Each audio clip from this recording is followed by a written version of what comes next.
এ যুবক যুবক, কোন ভরসায় তুমি ঘুমাইতেছো রে? কোন আশা নিয়ে তুমি গান শুনে ঘুমাইছো? তুমি তো জানো না এই রাত আর এই ঘুম তোমার জীবনের শেষ ঘুম কিনা। কত যুবক ঘুমায় আর ঘুম থেকে ওঠে না, জীবনের শেষ ঘুম ঘুমায় যায়। আমার মসজিদের পাশে ছিল একজন কর্মচারী, সে এরকম ভাবে মানুষের সেলাই করত, টেইলার ছিল টেইলার। ঈদের রাত মানুষজন যে ভিড় করেছে কাপড় নেওয়ার জন্য, শাটার তো বন্ধ, শাটার খুলে না, ডাকাডাকি করে শাটার খুলে না, ভিতরে গানের আওয়াজ বাজতেছে, মানুষের আওয়াজ শোনা যায় না। শাটার ভাঙলো, মানুষজন কাপড় নেওয়ার জন্য টাটকা যুবক লাশটা মেশিনের পাশে পইরা আছে, আর সারা রাত যে গান শুনছে, গান এখনো মোবাইলে বাজতেছে। এজন্য বলি, যদি গান শোনা অবস্থায় তোমার মরণ হয়, হারাম জিনিস দেখা অবস্থায় যদি তোমার এই রাতে মরণ হয়, আল্লাহ নবী বলে লা ইয়াজনি জানি হিনা ইয়াজনি ওয়া হুয়া মুমিন।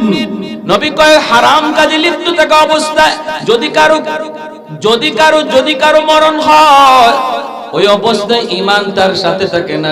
চুরি করা অবস্থায় ঈমান সাথে থাকে না, জিনা করা অবস্থায় ঈমান সাথে থাকে না, মদ খাওয়া অবস্থায় তার ঈমান সাথে না, গান শোনা অবস্থায় তার ঈমান সাথে থাকে না। ওই অবস্থায় যদি মালাকুল মউতের সাথে তোমার আমার সাক্ষাৎ হয়, বলো দেখি ঈমান তো তোমার সাথে গেল না। মুসলমানের ঘরে জন্ম নেওয়ার পরও তোমার ঈমান সাথে গেল না রে যুবক। চোখের সামনে কত যুবক কবরে চলে গেল, লেখাপড়ার সাথে কবরে চলে গেল, খেলাধুলার সাথে কবরে শুয়ে রইল। আজকে একটু তাকাও, মানুষ তো বৃদ্ধ হওয়ার টাইম পায় না, সাদা দাড়ি সাদা চুল মানুষ আজকে পাওয়া যায় না। বের হলে শুধু যুবক আর যুবক, মুরব্বী মানুষ সমাজে আর খুঁজে পাওয়া যায় না। কারণ কি? কারণ হলো মানুষ মুরব্বী হওয়ার টাইম পায় না, গড় আয়ু মানুষের কমে গেছে। আওয়াজ দেয়া বলে ঠিক কি না? যৌবনকালে কবরে ডাক, যৌবনকালে কবরে ডাক চলে আসে।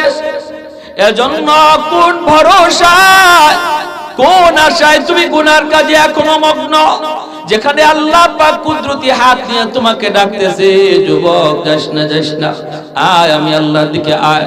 ইয়া আইয়ুহাল ইনসান মা গাররাকা বিরাব্বিকাল কারীম।